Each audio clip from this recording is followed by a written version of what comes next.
andito mga pusa. Ang ganda-ganda nyo ha. Ilan yung pusa namin na nanganak?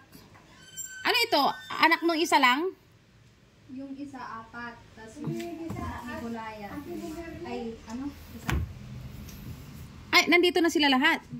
Bakit sila naghalo-halo? Kung saan sila naging Nicolaya yung kanya Hindi naman anak niya lahat ito. Ganon.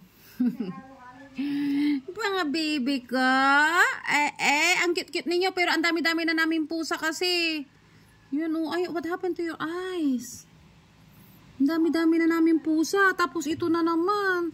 Ilan kayo? 2, 4, 5. Ano na ipapakain ko sa mga pusa na ito? Gusto nyo mag-ampon? Ito oh, marami kaming pusa. Sa mga gustong mag-ampon ng mga pusa dyan, ilang dosina na kasi ang pusa namin.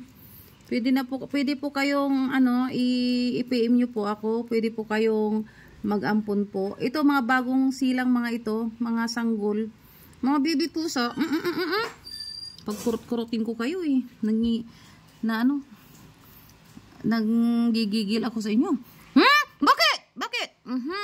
Ito kayo ha. Bakit mga pikit yung mga mata ninyo? Ano nangyari sa inyo? Ha? Ano nangyari mga bebe? Mga bebe. Yan na. Cute pa sila kasi malilit pa sila. Pag malaki na sila, hindi na sila cute. Hindi na sila maganda. Ngayon na. Pagkukurutin ko kayo eh. Sige.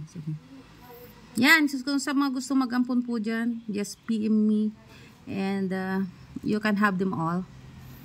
Lahat sila, pwede na sila. Okay, kinukurot ko yung nagigigil ako sa kanila. Nandito pala sila eh.